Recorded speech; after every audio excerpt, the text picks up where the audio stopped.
नमस्कार दोस्तों, कैसे हैं आप लोग। 12 जुलाई 2021 के डेली न्यूज़ एनालिसिस में आपका स्वागत है। देखते हैं आज कौन कौन सी इंपॉर्टेंट न्यूज़ है। वैसे ज़्यादा न्यूज़ आज है नहीं, 7 इंपॉर्टेंट न्यूज़ मेरे को लगी, तो वो मैं आपके साथ डिस्कस करूंगा। उत्तर प्रदेश का जो पॉपुलेशन कंट्रोल बिल आया है वो मैं आपके साथ अलग से डिस्कस करूंगा। एक और न्यूज़ निकल के आ रही है कि बेल्जियम में एक लेडी के अंदर 2 अलग अलग म्यूटेंट पाए गए हैं कोरोना वायरस के। अब तक तो क्या है कि भाई एक म्यूटेंट फैलता है तो आप बोलते हो कि इस वाले म्यूटेंट से इन्फेक्टेड हो। एक ही लेडी के अंदर 2 अलग अलग म्यूटेंट और 90 साल की लेडी थी, उसकी मृत्यु हो गई। तो इन न्यूज़ को मैं थोड़ा और रिसर्च करके आपके लिए लाने की कोशिश करूंगा। अभी के लिए पहली न्यूज़ जो मैं डिस्कस करने वाला हूं वो है prisoners wait for Supreme Court's bail order to arrive by post. हमारे देश में रेड टेपिज्म को, ठीक है ना, चीज़ों को टालने का और जो लीगल आप कह सकते हैं भाषा होती है, जो गवर्नमेंट के प्रोविजंस होते हैं, उनको ज़बरदस्ती आगे खींचने का ये आप कह सकते हो एक बड़ा ही अनोखा सा एग्जाम्पल है। हुआ यहाँ पे ये है कि कुछ इनमेट्स हैं जो कि ऑलरेडी आगरा की सेंट्रल जेल में बंद थे, ठीक है। इन इनमेट्स को सुप्रीम कोर्ट ने अभी लगभग कुछ दिन पहले ही क्या दे दी, इंटरिम बेल दे दी। इमीडिएट इंटरिम बेल दी गई इन 13 कन्विक्ट्स को। इन 13 कन्विक्ट्स को बेल क्यों दी गई, मैं आपको बता दूं। ये जो 13 कन्विक्ट्स हैं वो लगभग 14 से 20 साल काट चुके हैं प्रिजन के अंदर। इनके ऊपर इल्जाम सीरियस लगा था, मर्डर वगैरह के इल्जाम लगे थे, लेकिन जब इल्जाम लगा था तब ये जुवेनाइल थे। जुवेनाइल मतलब 18 साल से कम इनकी उम्र थी। जुवेनाइल की बात की जाए तो अगर आप जुवेनाइल जस्टिस 2015 वाले बिल की बात करोगे तो उसमें जुवेनाइल किसको बोला गया है, कोई एक ऐसा पर्सन जो 18 साल से कम का हो। अब आपको पता होना चाहिए कि इंडियन पीनल कोड के हिसाब से एक पर्टिकुलर चाइल्ड को किसी भी प्रकार की अगर सजा देनी हो, सजा क्या होता है, देखिए, चाइल्ड्स को तो जो करेक्शन होम्स होते हैं उनमें भेजा जाता है, चाहे वो मर्डर कर दें और चाहे वो किसी का रेप करे। निर्भया रेप केस में भी आपने देखा था, एकमात्र ऐसा इंसान जिसको जिसको मौत की सजा नहीं हुई, उसको एक करेक्शन सेंटर में भेजा गया। तो किसी एक पर्टिकुलर बच्चे को अगर सजा देनी है या फिर उसको करेक्शन सेंटर में भेजना है, ठीक है, तो कम से कम 7 साल का होना उसका जरूरी है, ऐसा इंडियन पीनल कोड बोलता है। 7 साल से छोटा बच्चा अगर कुछ गलत करता है उसको रिस्पॉन्सिबल नहीं ठहराया जाएगा। जुवेनाइल कौन हो गया, 7 साल से बड़ा, 18 साल से छोटा, ठीक है। तो अब जुवेनाइल थे ये लोग जब इन्होंने क्राइम किया, मर्डर जैसे क्राइम्स किए, सीरियस क्राइम्स थे, और उस समय पे इन लोग के ऊपर इल्जाम लगाए गए। 14 से 20 सालों से ये लोग जेल में बंद हैं। तो अभी के लिए सुप्रीम कोर्ट ने बोला है कि भाई इन लोगों को इमीडिएट इंटरिम बेल दो, ठीक है। आगरा सेंट्रल जेल में ये लोग बंद थे, सुप्रीम कोर्ट के पास ये पिटीशन गई थी। अब प्रॉब्लम तो ये है कि सुप्रीम कोर्ट ने इंटरिम बेल दिए हुए 3 दिन हो गए हैं, लेकिन अब तक इनको आगरा सेंट्रल जेल से छोड़ा नहीं गया। सवाल उठता है कि भाई जब सुप्रीम कोर्ट ने इंटरिम बेल दे दी तो आगरा सेंट्रल जेल ने क्यों नहीं छोड़ा है। तो जो वीके सिंह है, जो कि सीनियर सुपरिटेंडेंट है आगरा सेंट्रल जेल के, उन्होंने ये बोला है कि we are waiting for certified copy of the Supreme Court's order. We will follow the due process. After the top court's order, they will surely be released, but only after receiving the physical copy of the order. मतलब यहाँ पे VK Singh जो कि senior superintendent है Agra central jail का, ये लोग proper नियम कानून के हिसाब से काम कर रहे हो। नियम कानून क्या बोलता है कि भाई सुप्रीम कोर्ट से सर्टिफाइड कॉपी जब तक इस जेल के पास नहीं आ जाती, ओरिजिनल फिजिकल कॉपी, तब तक हम इसको नहीं छोड़ सकते। अब आज की डेट में क्या है ना दोस्तों, सारा काम जुडिशरी का ऑनलाइन हो चुका है। आप सुप्रीम कोर्ट की वेबसाइट पे चले जाइए, आप हाई कोर्ट्स की वेबसाइट पे चले जाइए, जो भी पिटीशंस होते हैं, जो भी जजमेंट्स होते हैं, उनकी ऑनलाइन कॉपी उनकी वेबसाइट्स पे अपलोडेड होती है। तो अगर सुप्रीम कोर्ट की या हाई कोर्ट की वेबसाइट पे एक ऑनलाइन कॉपी अपलोडेड है, मतलब वो एक जेन्युइन और ऑथेंटिकेटेड कॉपी है। बट यहाँ पे इन लोगों को इसलिए नहीं छोड़ा गया है क्योंकि सर्टिफाइड फिजिकल कॉपी चाहिए। आज की डेट में भी हमारे जुडिशरी का जो काम करने का तरीका और हमारे एग्जीक्यूटिव का काम करने का तरीका, और यूपीएससी जनरल स्टडीज पेपर 2 के रिस्पेक्ट से इंपॉर्टेंट है, work functioning of the executive in judiciary. ये जो जेल अथॉरिटीज हो गई, एग्जीक्यूटिव अथॉरिटीज हो गई, और सुप्रीम कोर्ट का डिसीजन आया वो जुडिशियल अथॉरिटी हो गई। तो अभी जेल वाली अथॉरिटी क्या बोल रही कि सुप्रीम कोर्ट ने जो बेल ऑर्डर इशू किया है इसकी सर्टिफाइड फिजिकल कॉपी आएगी तो ही हम छोड़ेंगे। मतलब अगर सुप्रीम कोर्ट की वेबसाइट पे भी वो चीज अवेलेबल है तो हम नहीं छोड़ेंगे। और ऐसा केवल एग्जीक्यूटिव की तरफ से नहीं होता है, कभी कभी जुडिशरी की तरफ से भी होता है। अगर आप जुडिशियल प्रोसेसेस के साथ रूबरू हो, कभी आप इन्वॉल्व हुए हो, तो जब भी कोई केस चल रहा होता है ना किसी हाई कोर्ट में या सुप्रीम कोर्ट में, तो मान लीजिए, अब आपको पता है बहुत सारे रिस्पोंडेंट होते हैं, किसी भी एक केस में बहुत सारे रिस्पोंडेंट होते हैं। तो अगर किसी रिस्पोंडेंट को जुडिशरी के सामने अपना रिस्पॉन्स फाइल करना है तो जुडिशरी को बिल्कुल ऑनलाइन कॉपी देनी पड़ेगी। तो मान लीजिए आप मुंबई में बैठे हो और चंडीगढ़ हाई कोर्ट में केस चालू है, तो Punjab and Haryana high court जो चंडीगढ़ वाला है, वहां पे अगर आपको अपना रिस्पॉन्स भेजना है तो आपको ओरिजिनल कॉपी भेजनी पड़ेगी। ऐसा नहीं है कि आप अपने साइन के साथ अटेस्टेड करके मेल से कॉपी भेज दो, वो नहीं चल पाएगी। तो ये कुछ चीज़ें हैं जो कि काम करने के तरीके हैं, इनको बदलना यहाँ पे थोड़ा ज़रूरी है। तो ये जो लॉयर हैं ऋषि मल्होत्रा, इनका ये बोलना है कि भाई सुप्रीम कोर्ट को 1 हफ्ता लगा इस पिटीशन के ऊपर एक्ट करके इनको बेल देने में, और ये सेंट्रल जेल अथॉरिटीज और टाइम लगा रही हैं। जैसे ही यहाँ पे स्पीड पोस्ट के थ्रू ये सुप्रीम कोर्ट का ऑथेंटिकेटेड ऑर्डर पहुंच जाएगा, जेल अथॉरिटीज बोल रही है हम छोड़ देंगे, लेकिन तब तक नहीं छोड़ेंगे, जबकि आराम से यहाँ पे इन लोगों को सुप्रीम कोर्ट की वेबसाइट पे अपलोडेड ऑर्डर देख के छोड़ देना चाहिए था। ठीक है, तो ये सब बातें यहाँ पे बताई जा रही हैं। आप कह सकते हो कि डिजिटल एज के समय पे इस प्रकार की फिजिकल कॉपीज का इस्तेमाल करना, वो भी उस केस में जब पर्टिकुलर पर्सन 14 से 20 साल विदाउट ड्यू प्रोसेस जेल में बंद है, ये सही नहीं है। ऐसा यहाँ पे लॉयर का बोलना है इन कन्विक्ट्स के। तो ये पूरा का पूरा इशू है, ये इशू मैंने आपको यहाँ पे बता दिया है। जुवेनाइल जस्टिस एक्ट के हिसाब से, जो 2000 वाला एक्ट है, इसके हिसाब से एक जुवेनाइल ऑफेंडर को मैक्सिमम 3 साल के लिए जुवेनाइल करेक्शन होम में रखा जाता है, और ये लोग 14 से 20 साल से जेल में हैं। नो डाउट इनके जो ऑफेंसेस हैं वो कितने सीवियर थे, कितने सीवियर नहीं थे। अगर इनको गिल्टी भी माना जाता तो 3 साल इनको जुवेनाइल करेक्शन होम में रखा जाता, बट ये 14 से 20 साल से जेलों में ही बंद हैं, तो इनको इमीडिएट बेसिस पे छोड़ना चाहिए। बट यहाँ पे रेड टेपिज्म की बात आ रही है। फिर यहाँ पे जो लॉयर थे ना, इन 14 से मतलब इन 13 लोगों की जिनको अभी बेल दी गई सुप्रीम कोर्ट के द्वारा, ये लॉयर ये भी बोल रहे हैं कि एक समय पे ये जेल अथॉरिटीज बोलती हैं कि जेल ओवर पॉपुलेटेड है, और जब सच में किसी एक पर्टिकुलर पर्सन को छोड़ने की बात आ रही है तो वो रेड टेपिज्म कर रहे हैं। अब देखिए यहाँ पे एग्जीक्यूटिव जेल अथॉरिटीज की भी गलती नहीं है। जेल अथॉरिटीज प्रॉपर नियम कानून के हिसाब से चलती है, ठीक है ना। आपको पता है ना सरकारी काम कैसा होता है, एक फाइल बनती है, उस फाइल में एक नोटिंग साइड होती है, उस नोटिंग साइड पे नोट पुटअप होता है, कंसर्न अथॉरिटी से अप्रूव होता है, और उसके बाद ऑर्डर्स इंप्लीमेंट किए जाते हैं। तो उस नोट को पुटअप करने के लिए फिजिकल कॉपी की यहाँ पे इंतजार हो रहा है, और फिजिकल कॉपी के बेसिस पे वे लोग छोड़ेंगे। तो ओवरऑल आप कह सकते हो कि मतलब this is one view point कि भाई एग्जीक्यूटिव और जुडिशरी के काम करने के तरीके को इंडिया में कैसे इंप्रूव किया जाए। तो इस प्रकार से इंप्रूव किया जा सकता है कि ऑनलाइन ऑथेंटिकेटेड कॉपी के बेसिस पे आप एक्शन ले सकते हो, फिजिकल कॉपी का इस्तेमाल करना जरूरी नहीं होना चाहिए। खासकर कोरोना के पैंडेमिक के बाद जब फिजिकल टच को ही अवॉइड किया जा रहा है, सोशल डिस्टेंसिंग की जा रही है, उस समय पे तो बिल्कुल ही नहीं होना चाहिए। फिर आगे बात करते हैं first report on compliance from Twitter. देखिए अब फाइनली ट्विटर ने जो आईटी रूल्स का कॉम्प्लियंस है उसको किया है। ट्विटर ने रिसेंटली अपॉइंट किया है एक इंटरिम चीफ कॉम्प्लियंस ऑफिसर, और एक नोडल ऑफिसर वो जल्द ही अपॉइंट करने वाले हैं। और अभी अपनी कॉम्प्लियंस रिपोर्ट रिसेंटली पहली ट्विटर ने सबमिट की, जिसका नाम है इंडिया ट्रांसपेरेंसी रिपोर्ट। इस इंडिया ट्रांसपेरेंसी रिपोर्ट में अलग अलग कैटेगरी ऑफ कंप्लेंट्स के हिसाब से ट्विटर ने बताया कि उनके पास कितनी कंप्लेंट्स आई और उन्होंने क्या क्या एक्शन लिया।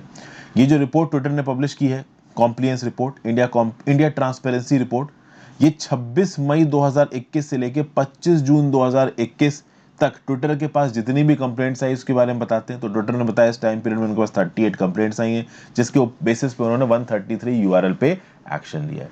तो फाइनली आप कह सकते हो कि ट्विटर ने भी अपनी कॉम्प्लियंस रिपोर्ट यहाँ पे सबमिट कर दी है, गूगल ने पहले ही कर दी थी। उसके ऊपर से कुछ एक्स्ट्रा इन्फॉर्मेशन दे रहा है ट्विटर। यहाँ पे ट्विटर बोल रहा है कि देखिए हम बहुत रिस्पॉन्सिबल ऑर्गेनाइजेशन है, और इसीलिए पूरी दुनिया में चाइल्ड सेक्सुअल एक्टिविटी से रिलेटेड 18,385 अकाउंट्स को हमने सस्पेंड किया, टेररिज्म से रिलेटेड 4,179 अकाउंट्स को सस्पेंड किया। तो अच्छी अच्छी बातें भी साइमल्टेनियसली ट्विटर बता रहा है कि हमने क्या क्या अच्छा अच्छा किया। नेक्स्ट न्यूज़ पे चलते हैं। ये pressure fuse points to Pakistani hand. ये जो जम्मू एयरबेस था एयरपोर्ट के बगल में, वहां पे जो अटैक हुआ इसके ऊपर वैसे मैंने एक वीडियो बनाई है। आप जम्मू एयरफोर्स स्टेशन अटैक मेरे नाम हर्षित द्विवेदी के साथ यूट्यूब पे सर्च मारिए, आपको एक पहली वीडियो दिख जाएगी, जम्मू एयरपोर्ट ब्लास्ट डिकोडेड। तो वहां पे मैंने एक व्यू पॉइंट दिया था जिस समय पे ये न्यूज आई थी। वापस आ जाते हैं यहाँ पे। तो यहाँ पे जिन बमों का इस्तेमाल किया गया था, जिन एक्सप्लोसिव डिवाइसेस का इस्तेमाल किया गया था ड्रोन्स के थ्रू, यहाँ पे कुछ व्यू पॉइंट्स दिए जा रहे हैं। देखिए क्या बोला जा रहा है। The pressure fuse used in the bombs dropped on the Indian air force station in Jammu through drones is first of its kind attack in India, indicates that some elements of the Pakistani army or the ISI helped terror group Lashkar-e-Taiba in fabricating the IEDs। ये जो drones के through Jammu airbase पे improvised explosive devices गिराए गए, इनमें जिस प्रकार के प्रेशर फ्यूजेस का इस्तेमाल किया था, ऐसा लग रहा है कि जो प्रेशर फ्यूज हैं इनको बनाने में या तो आईएसआई ने हेल्प करी होगी लश्कर तैयबा की, या पाकिस्तानी आर्मी ने हेल्प करी होगी लश्कर तैयबा की। देखिए ये जो प्रेशर फ्यूज होता है ना, काफी टेक्निकल तरीके से काम करता है। इस प्रेशर फ्यूज का इस्तेमाल कहाँ कहाँ पे होता है, तो भाई इसका इस्तेमाल माइन फील्ड्स में होता है, एंटी टैंक माइंस में होता है। अक्सर कर आपने पिक्चरों में देखा होगा कि भाई नीचे एक माइन बिछी हुई है और माइन के ऊपर एक सोल्जर पैर रख देता है। अब वो सोल्जर को पैर रखे हुए हटा नहीं सकता है पैर को, क्यों? क्योंकि फिर प्रेशर फ्यूज ऊपर हो जाएगा और फिर बम फट जाएगा। तो ये जो प्रेशर फ्यूज है ये प्रेशर के अंदर काम करता है, जैसे प्रेशर हटा वैसे वो बम फट जाएगा। अब यहाँ पे जो ड्रोन्स के थ्रू इम्प्रोवाइज्ड एक्सप्लोसिव डिवाइस गिराए गए थे, इनका जो प्रेशर फ्यूज था ना वो बिल्कुल नोज में था बॉम्ब की। अब नोज में होने से क्या होगा, मान लीजिए ये बॉम्ब है और इसकी ये नोज है, इसमें प्रेशर फ्यूज है, तो इसका मतलब ये है कि मान लो अगर आप ड्रोन से कोई बम गिराते हो, कोई इम्प्रोवाइज्ड एक्सप्लोसिव डिवाइस गिराते हो, तो जब तक वो बॉम्ब सरफेस को हिट नहीं करता ना तब तक वो ब्लास्ट नहीं करेगा, ठीक है? क्योंकि उसका जो उसका जो प्रेशर फ्यूज है वो उसकी नोज में है। तो जैसे ही इस बॉम्ब की नोज सरफेस को टच करेगी तभी वो ब्लास्ट होगा। तो ये दिखाता है कि ये जो improvised explosive devices Indian air force के जम्मू एयर बेस के ऊपर छतों पर गिराए गए थे, एक लैंड के ऊपर गिराए गए थे, उसमें काफी टेक्निकल नेचर का प्रेशर फ्यूज इस्तेमाल किया गया था। और इस प्रकार के प्रेशर फ्यूज पाकिस्तानी आर्मी के द्वारा या आईएसआई के द्वारा इस्तेमाल किए जाते हैं। तो पहला तो ये फाइंडिंग निकल के आ रही कि जो भी बम गिराए गए थे उसमें जो प्रेशर फ्यूज इस्तेमाल किए गए थे, वो जो टेक्निकल नेचर उन प्रेशर फ्यूज में यूज हुआ था, उन आईडीज में यूज हुआ था, इस प्रकार के टेक्निकल प्रेशर फ्यूज की टेक्नोलॉजी पाकिस्तान के पास है या आईएसआई के पास है। तो मोस्ट प्रॉब्ली लश्कर तैयबा को ये टेक्नोलॉजी उन्होंने दी होगी। दूसरी बात, यहाँ पे director general of Jammu and Kashmir police Dilbagh Singh का क्या बोलना है कि earlier Pakistan based terrorist of Lashkar Taiba were suspected to be behind the bombing of IAF station. 2 IF personnel has been injured in the explosion that took place within 6 minutes. The first blast ripped off the roof. ये सब तो मैं आपको पहले वाली video में बता चुका हूँ। मतलब एक बिल्डिंग पे जाके गिरा है और एक ओपन इलाके में गिरा है। अब हुआ यहाँ पे ये है कि रिसेंटली पाकिस्तान ने बहुत सारे आर्म्ड ड्रोन्स को खरीदा है चाइना से और टर्की से। और ये मैंने आपको अपनी इस वीडियो में बताया था कि जो पाकिस्तान वाला बॉर्डर है वो इस जम्मू एयरबेस से केवल 14 किलोमीटर दूर है। तो ये जो आर्म्ड ड्रोन्स है ना, इनको बॉर्डर से भी यहां तक उड़ा के लेके आया जा सकता है। ऐसा नहीं है कि जम्मू एयरबेस के आसपास ही कोई टेररिस्ट हो और उसने अपने घर से ड्रोन उड़ा के जम्मू एयरबेस के ऊपर अटैक किया हो, नहीं, ऐसा कोई जरूरी नहीं है। हो सकता है कि इंटरनेशनल बॉर्डर से चुपचाप से ये ड्रोन उड़ा के लाया गया हो और जम्मू एयरबेस के ऊपर बम छोड़ा गया हो। जीपीएस टेक्नोलॉजी के थ्रू इन ड्रोन्स को रिमोटली भी ऑपरेट किया जा सकता है। अभी इसके ऊपर बातचीत हो रही है कि एक्चुअली में अटैक कैसे हुआ था। तो ये जो पर्टिकुलर आर्टिकल है, this is important from the perspective of pressure fuse, ठीक है? तो ये चीज थी। आगे बात करते हैं। NIA raids 7 locations in Kashmir, seizes digital devices. ये थोड़ी सी डिस्टर्बिंग न्यूज है। अभी रिसेंटली नेशनल इन्वेस्टिगेशन एजेंसी ने कश्मीर वैली में बहुत मल्टीपल लोकेशंस पे रेड करी है। रेड करने के बाद उन्होंने बहुत से लोकल्स को क्वेश्चन किया और इन लोकल्स के पास बहुत सारे डिजिटल डिवाइसेस थे जिनको इन्होंने कब्जे में लिया। इन डिजिटल डिवाइसेस में बहुत सारा ऑनलाइन रेडिकलाइजेशन का कंटेंट मिला है। किस तरीके का कंटेंट? जिस तरह का content Islamic state of Iraq और सीरिया रेडिकलाइजेशन को फैलाने के लिए पूरे दुनिया में इस्तेमाल करता है। तो आपको पता है कि जो आईसिस था, ये आईसिस के जो फाइटर्स थे, ऐसा तो था नहीं कि इराक सीरिया से ही आ रहे थे, ये पूरी दुनिया से आ रहे थे। तो ये आईसिस रिक्रूटमेंट पूरी दुनिया से कर रहा है। ऐसे यूथ जो कि इंप्रेशनेबल हैं, जिनको आराम से इस्लाम की आइडियोलॉजी पे इन्फ्लुएंस करके उनका दिमाग खराब करके उनको लड़ने के लिए बुला लिया जाए। तो ऐसी जो रिक्रूटमेंट प्रोसेस है वो इंडिया के अंदर भी चालू है, ऐसा यहाँ पे बताया जा रहा है। और ये जो एनआईए ने अभी रेड्स किए हैं श्रीनगर में और अनंतनाग में 7 जगहों पे, बहुत सारे ऐसे इंक्रिमिनेटिंग डॉक्यूमेंट्स और डिजिटल डिवाइस मिले हैं, जैसे mobile phones, tablet, laptops, hard disk, T shirt जिसके ऊपर आईसिस का लोगो है, ये बहुत जगहों पे रिकवर किया गया है। तो इसका क्या मतलब निकल के आता है? इसका एक ही मतलब निकल के आता है कि कहीं ना कहीं यूथ्स इंडिया के अंदर भी इस आईसिस की आइडियोलॉजी से अफेक्ट हो रहे हैं। ये जो ऑनलाइन रेडिकलाइजेशन आईसिस कर रहा है उससे अफेक्ट हो रहे हैं। अब इसका आउटकम क्या निकलेगा? आउटकम 2 निकलेगा। या तो आईसिस इनको बोलेगा कि तुम यहाँ पे आ जाओ हमारे पास, अब जहाँ पे भी आईसिस ऑपरेट कर रहा होगा, इराक में, सीरिया में, अफगानिस्तान में, वहां पे इनको बुला लेगा एज अ फाइटर। दूसरी चीज आईसिस ये बोल सकता है कि तुम वायलेंट अटैक करो इंडिया के अंदर। तो इससे इंडिया की इंटरनेशनल सिक्योरिटी को भी उतना ही खतरा है। तो 29 जून 2021 को एक केस रजिस्टर किया गया under Indian Penal Code and the Unlawful Activities Prevention Act कि भाई जो आईसिस है वो रेडिकलाइज कर रहा है और रिक्रूट कर रहा है इम्प्रेशनेबल यूथ्स, वो यूथ्स जिनको जिहाद के नाम पे, इस्लाम के नाम पे भड़काया जा सकता है गलत काम करने के लिए, उनको यहाँ पे आईसिस रेडिकलाइज करने की कोशिश कर रहा है। एक प्रकार का ऑनलाइन प्रोपोगेंडा चल रहा है। और देखिए ये ऑनलाइन प्रोपोगेंडा अभी से नहीं चल रहा है। एक मैगजीन है the voice of the Hind, ये वॉइस ऑफ द हिंद नाम की जो मैगजीन है मंथली बेसिस पे पब्लिश करती है और इसको आईसिस पब्लिश करता है।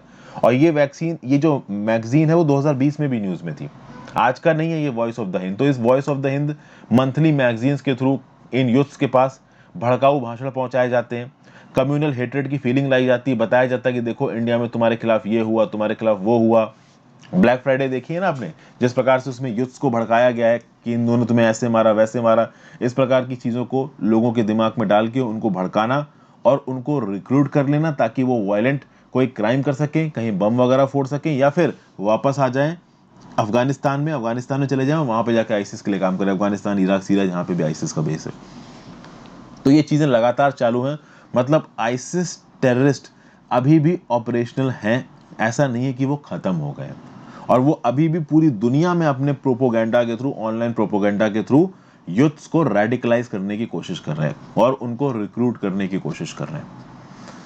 तो ये एक चीज है जो कि अभी नेशनल इन्वेस्टिगेशन एजेंसी की मल्टीपल रेड से पता चला। इंटरनल सिक्योरिटी में काम की चीजें, तो जम्मू एंड कश्मीर ब्लास्ट और आपका ये जो नेशनल इन्वेस्टिगेशन वाला टॉपिक है, ये दोनों इंटरनल सिक्योरिटी से रिलेट करता है, साइबर सिक्योरिटी से रिलेट करता है। यूपीएससी के जनरल स्टडीज पेपर 3 के सिलेबस के पर्सपेक्टिव से ये आपके लिए इंपॉर्टेंट हो जाता है। किस हेड के अंदर? Role of external state and non state actors in creating challenges to internal security के अंदर। उसके साथ साथ challenges to internal security through communication networks, role of media, क्योंकि यहाँ पे सोशल नेटवर्किंग साइट्स को यूज करके और साइबर सिक्योरिटी, साइबर मतलब ऑनलाइन प्रोपोगेंडा चला के यहाँ पे यूथ्स को आप कह सकते हो भड़काने की कोशिश की जा रही है। नेक्स्ट न्यूज पे चलते हैं, स्कीम फॉर विडोज इन आसाम। देखिए एक छोटी सी न्यूज है बट बहुत पोटेंशियल न्यूज है। वुमेन एम्पावरमेंट के लिए क्या क्या काम किया जा रहा है वहां पे आपको काम आएगी ये। तो जो जीएस पेपर 2 में welfare schemes for the vulnerable sections of the population bye centre and states, तो स्टेट की स्कीम है और आप कह सकते हो कि वुमन एक वल्नरेबल सेक्शन है, तो इस रिस्पेक्ट से जीएस पेपर 2 में और जीएस पेपर 3 में देखिए इस प्रकार की जो स्कीम्स होती हैं बहुत सारे जीएस पेपर्स में काम आ जाती हैं आपको। तो स्कीम फॉर विडोज इन आसाम, क्या बोला जा रहा है यहाँ पे? तो आसाम की सरकार ने एक स्कीम लॉन्च की है जिसके चलते वन टाइम फाइनेंशियल असिस्टेंस दिया जाएगा 2.5 लाख रुपए का। किसको? वुमेन को। किनको? जिन्होंने अपने हस्बैंड को खोया है ड्यू टू कोविड-19। तो मार्च अप्रैल 2020 से जब से कोविड-19 फैलना शुरू हुआ है, वो वुमेन जिनके हस्बैंड्स की डेथ हुई है इस कोविड-19 के चलते, उनको 2.5 लाख रुपए तक की मदद प्रोवाइड की जाएगी आसाम की सरकार के द्वारा। ठीक है, तो ये जो chief minister Covid window support scheme है, याद रखिएगा, चीफ मिनिस्टर्स कोविड-19 विडो सपोर्ट स्कीम, ये उन वुमेन को मदद देगी जो कि लो इनकम फैमिलीज को बिलोंग करती हैं। मतलब वो फैमिलीज जिनकी सालाना इनकम 5 लाख रुपए तक की है, वहीं पे इस स्कीम का बेनिफिट दिया जाएगा। तो this is one important news. ठीक है, इसको आपको बस एक लाइन की तरह लिख लेना है। कोविड-19 के समय पे अलग अलग वुमेन एम्पावरमेंट की स्कीम्स चलाई जा रही है अलग अलग जगहों पे। तो आसाम की सरकार ने एक ऐसी स्कीम चलाई है, बस एक लाइन में आप अपने नोट्स में इंक्लूड कर लो, कहीं पे आप इसको इस्तेमाल कर सकते हो। उसके साथ साथ आसाम में रिसेंटली एक और स्कीम चलाई गई थी जिसके बारे में आपको ध्यान दिलाना चाहूंगा, शिशु सेवा स्कीम। इसको मैंने अपने करंट अफेयर्स में कवर किया था। तो शिशु सेवा स्कीम में क्या किया जा रहा है? To secure the academic future of the children who have lost both their parents to कोविड-19। वो बच्चे जिनको दोनों माँ बाप की मृत्यु हो गई है कोविड-19 की वजह से, उन बच्चों के एकेडमिक फ्यूचर का ध्यान रखने के लिए आसाम में एक स्कीम चलाई गई है, शिशु सेवा स्कीम। तो शिशु सेवा स्कीम्स हो गई, फिर ये आपकी जो चीफ मिनिस्टर कोविड-19 विडो सपोर्ट स्कीम हो गई, कोविड-19 के पैंडेमिक से वल्नरेबल क्लास, वल्नरेबल लॉट को बचाने के लिए, ठीक है ना, वुमेन, चिल्ड्रन, माइनॉरिटीज, इन सब चीजों को बचाने के लिए आपका इस प्रकार की स्कीमें लॉन्च की जाती हैं। फिर आ जाते हैं भैया अमीरों की बातचीत पे। Richard Branson takes off first in the space tourism race. मैंने आपको बताया था कि ये जो वर्जिन ग्रुप के फाउंडर है रिचर्ड ब्रांसन, ये स्पेस में उड़ने के मूड में और अपने स्पेस के उड़ने के सपने को इन्होंने पूरा कर दिया है। यहाँ पे आपको passenger rocket plane VSS Unity उड़ता नजर आ रहा है at the edge of the space. अभी at the edge of the space का मतलब क्या हो गया? आप अपनी अर्थ के सरफेस के ऊपर चलते चले जाओ तो एक समय के बाद आपका स्पेस आ जाएगा। नॉर्मल कर केसेस में जो स्पेस की लिमिट है वो कितनी मानी गई है? 100 किलोमीटर मानी गई है। लेकिन बहुत से ऑर्गेनाइजेशंस जैसे कि नासा, फिर यूएस की जो एयरफोर्स है, यूएस की जो फेडरल एविएशन एडमिनिस्ट्रेशन है और बहुत सारे एस्ट्रोफिजिसिस्ट ये बोलते हैं कि भैया एटमॉस्फेयर और स्पेस से डिफरेंशिएशन करने वाली जो लाइन है ना, वो हमारी अर्थ की सरफेस से 80 किलोमीटर ऊपर है। ठीक है, तो हमारी अर्थ से सरफेस से 80 किलोमीटर ऊपर वाली जो लाइन है, इस लाइन को क्रॉस करके 88 किलोमीटर की ऊंचाई पे चले गए थे यहाँ पे रिचर्ड ब्रैंसन साहब। ठीक है ना, रिचर्ड ब्रैंसन साहब, आपको बताया कि अपने पूरे क्रू के साथ गए हैं। रिचर्ड ब्रैंसन साहब की जो एज है 71 साल है, इनके 5 क्रू मेट्स थे और इस 5 क्रू मेट्स में इंडियन ओरिजिन की एरोनॉटिकल इंजीनियर शिरीषा बंदला भी हैं। शिरीषा बंदला के बारे में कुछ दिन पहले मैंने करंट अफेयर्स में न्यूज कवर की है। तो 88 किलोमीटर की ऊंचाई तक गए और फिर वापस आ गए। इस ऊंचाई पे आप आराम से अर्थ का कर्वेचर देख सकते हो और वेटलेसनेस को महसूस कर सकते हो। स्पेस में आपकी वेटलेसनेस होती है ना, तो ये बेसिकली आप कह सकते हो कि ऊपर गए और ऊपर से वापस आ गए। Virgin galactic space tourism company ने शुरू किया। अब आप समझिए इसका मेन एम क्या है। मेन एम है स्पेस टूरिज्म को प्रमोट करना। अगर आपके पास बहुत सारे पैसे हैं, आप घूमने फिरने के ज्यादा ही शौकीन हो, पूरी दुनिया देख चुके हो, तो आप स्पेस देखना चाहते हो, तो इस प्रकार के ट्रिप्स आप भी कर सकते हो। ये जो कंपनी है आपकी रिचर्ड ब्रैंसन की, जिसका नाम है आपका virgin galactic space tourism company, कल की डेट में अगर आप इसको पैसा देते हो, और पैसा कितना है यहाँ पे, पैसा $2.5 लाख है। एक टिकट $2.5 लाख का पड़ेगा। तो मान लीजिए कि अगर $1 $70 का आप मानो, तो $1 लाख हो गया लगभग 70 लाख रुपया आपका। तो लगभग 1 करोड़ 40 लाख, 1 करोड़ 75 लाख रुपए की एक टिकट आपको पड़ेगी, 1 करोड़ 75 लाख रुपीज की। और आप भी इस वर्जिन गैलेक्टिक के जहाज में बैठ के जाके स्पेस में घूम के आ सकते हो। तो मिस्टर ब्रैंसन साहब ने ये टिकट की है। और कुछ इसी प्रकार का प्लान यहाँ पे जेफ बेजोस भी बना रहे हैं। जेफ बेजोस का जो प्लान है,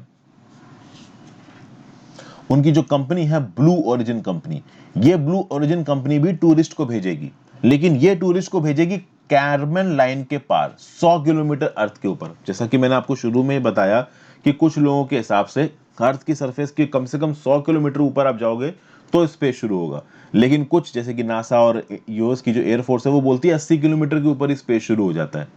तो ये जो आपका वर्जिन गैलेक्टिक वाला जो जहाज गया है, वो 80 किलोमीटर के ऊपर गया है, 88 किलोमीटर तक गया है। जेफ बेजोस का जो ब्लू ओरिजिन कंपनी का जो एयरक्राफ्ट जाएगा, वो 100 किलोमीटर के ऊपर जाएगा और खुद जेफ बेजोस में बैठ के जा रहे हैं। तो बेसिकली जेफ बेजोस भी यहाँ पे स्पेस टूरिज्म शुरू कर रहे हैं और रिचर्ड ब्रैंसन ने भी यहाँ पे स्पेस टूरिज्म ही शुरू किया है। अभी जेफ बेजोस की कंपनी कितने रुपए में पैसेंजर्स को स्पेस में भेजेगी, वो जब जेफ बेजोस की ये जो जर्नी है ये सक्सेसफुल हो जाएगी, उसके बाद डिसाइड किया जाएगा। ठीक है, तो कुल मिला के आप कह सकते हो कि आप कल की डेट में आपके पास बहुत पैसे हैं और आप बैठ के जाके स्पेस देखना चाहते हो तो आप देख सकते हो। फिर एक दो और छोटे मोटे से माइनर फैक्ट्स हैं, आई एम नॉट श्योर ये कितने इंपॉर्टेंट है, हो सकता है एसएससी या पीसीएस के लिए इंपॉर्टेंट हो जाए, यूपीएससी के लिए तो नहीं है। ठीक है, कि भाई जेफ बेजोस को 9 दिन से बीट किया, ये तो मैंने आपको पहले बता दिया। फैक्ट ये है कि जो बेंसन साहब हैं, he is the second septuagenarian to depart for space. मतलब 70 से 80 साल की उम्र के जो लोग होते हैं उनको सेप्टुआजेनेरियन बोलते हैं। इससे पहले एस्ट्रोनॉट जॉन ग्लेन, जो एस्ट्रोनॉट जॉन ग्लेन थे, वो 77 ईयर्स की एज पे 1998 में स्पेस पे गए थे। ठीक है, तो बड़ा फैन फेयर से ये हवाई जहाज उड़ा, टिन फ्यूजलेज एयरक्राफ्ट था। तो जैसा भी आपको पता है कि स्पेस फ्लाइट में जिस पैरेंट मदरशिप से वो फ्लाइट शुरू हुई, वो parent mothership at an altitude of 13 kilometre detach हो गई मेन एयरक्राफ्ट से। फिर मेन एयरक्राफ्ट ऊपर उड़ता हुआ गया मैक 3 की स्पीड से, at the speed of sound and at the edge of space वो पहुंचा और फिर वो वापस आ गया। जब वापस आ गया, रनवे पे उतरा तो काफ़ी तालियां बजी। तो यही चीज़ थी यहाँ पे, बस यही एक आप कह सकते हो एक जर्नी थी। मतलब क्या था भैया, स्पेस टूरिज्म में एंट्री हो चुकी है रिचर्ड ब्रैंसन साहब की, और उसके बाद मोस्ट प्रॉब्ली आपकी जेफ बेजोस की एंट्री होगी। ठीक है, नेक्स्ट न्यूज पे चलते हैं। Abiy Ahmed wins huge majority in Ethiopia. ये एक इंपॉर्टेंट न्यूज है। आपको पता है कि इथोपिया में एक बहुत जबरदस्त जंग चल रही है, टिग्रे कॉन्फ्लिक्ट चल रहा है। इथोपिया की बात की जाए तो हम लोग इथोपिया का नक्शा देख लेते हैं। यहाँ पे आपको इथोपिया नजर आ रहा है, कैपिटल है अदीस अबबा। अगर आप इसको जूम इन करते हो तो इथोपिया की बाउंड्री पे कौन कौन नजर आ रहा है, तो साउथ में आपको नजर आ रहा है केनिया, ईस्ट में नजर आ रहा है आपको सोमालिया, फिर आप नॉर्थ में देखोगे तो आपको एरिट्रिया नजर आ रहा है। एरिट्रिया एक समय पे इथोपिया का ही पार्ट था, बाद में एरिट्रिया इथोपिया से अलग हो गया है। एरिट्रिया जब इथोपिया से अलग हुआ तो इथोपिया को काफी नुकसान भी हुआ है। पहले इथोपिया के पास सी का एक्सेस था, अब इथोपिया के पास सी का एक्सेस नहीं है, इथोपिया एक लैंडलॉक कंट्री बन गया। एरिट्रिया में लड़ाई हुई और उन्होंने अपने आप को इथोपिया से अलग कर लिया। ये जो आपके अबे अहमद साहब है, इनको इतना इंपॉर्टेंट इसलिए माना गया, इनको नोबेल पीस प्राइज भी दिया गया। क्यों दिया गया इनको नोबेल पीस प्राइज? इसलिए दिया गया क्योंकि ये जो एरिट्रिया वाला मुद्दा था इसको इन्होंने शांत कर लिया फालतू में, बाद में इन्होंने एरिट्रिया से लड़ाई नहीं की। फिर इथोपिया की बाउंड्री यहाँ पे डिजिबूती के साथ भी लगती है, फिर आप कह सकते हो नॉर्थ वेस्ट में सूडान के साथ भी लगती है, वेस्ट में साउथ सूडान के साथ भी लगती है। ओके, तो South Sudan, Kenya, Somalia, Djibouti, Eritrea, Sudan, South Sudan. Ethiopia एक और वजह से न्यूज में है, GERD, Great Ethiopian Renaissance Dam, जिसके ऊपर मैंने कुछ दिन पहले ही वीडियो बनाई है। ठीक है, लेक ताना से निकलती है आपकी ब्लू नाइल, और उस ब्लू नाइल के ऊपर इथोपिया ने बना रखा है GERD डैम। उस ब्लू नाइल का 1.5 साल का पानी पूरा भर लेगा ये GERD डैम, अगर एक बार इसको पूरा भरा जाता है। उसके चलते सूडान और इजिप्ट के साथ इथोपिया की अच्छी खासी बहस भी चल रही थी। तो इथोपिया बहुत सी वजहों से अभी न्यूज में है। प्लस इथोपिया के नॉर्दर्न पार्ट में जो टिग्रे रीजन है, जहां पे यहाँ पे मैं अपना कर्सर घुमा रहा हूँ, यहाँ पे एक बहुत लंबा वॉर चल रहा है। जो टिग्रे पीपल हैं ये भी इथोपिया की सेंट्रल गवर्नमेंट से लड़ रहे हैं। तो ओवरऑल इथोपिया में क्राइसिस बहुत ज्यादा है।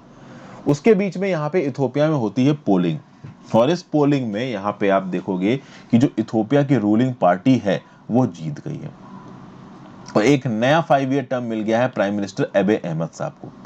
अबे अहमद साहब इस समय पे बहुत ज्यादा इंटरनेशनल प्रेशर में। ऐसा बोला गया है कि जो टिग्रे रीजन की क्राइसिस है, ये जो टिग्रे पीपल इस समय पे इथोपिया की केंद्र सरकार से लड़ रहे हैं, वो अबे अहमद की पॉलिसीज की वजह से लड़ रहे हैं।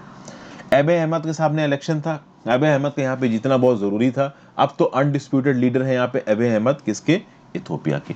2019 में अबे अहमद को नोबेल पीस प्राइज भी मिल चुका है, क्योंकि इनको इस बात से क्रेडिट किया गया था कि ये इथोपिया में शांति लेके आए हैं। एरिट्रिया और इथोपिया का जो इतना लंबा विवाद चल रहा था उसको शांत किया अबे अहमद ने। लेकिन उस विवाद को तो अबे अहमद ने शांत किया, टिग्रे पीपल के साथ जो बवाल था वो अबे अहमद ने यहाँ पे शुरू कर दिया। वैसे मैं आपको बता दूं कि टिग्रे रीजन में वोटिंग नहीं हुई है, टिग्रे रीजन में बहुत तगड़ा बवाल चल रहा है, और अब टिग्रे रीजन के जो लीडर्स हैं वो चाहते हैं उनको एक अलग कंट्री बना दो। तो जिस प्रकार से एरिट्रिया अलग हो गया, वो भी अलग होना चाहते हैं।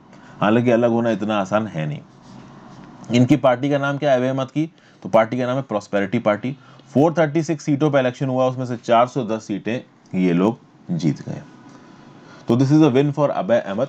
तो मैंने आपको लोकेशन दिखा दी है इथोपिया की, लोकेशन बहुत इंपॉर्टेंट है। Ethiopia is actually news. तो ये ग्रेट इथोपियन रेनेसा डैम के ऊपर जो मैंने वीडियो बनाई है उसको भी देख लेना, दैट इज इंपॉर्टेंट।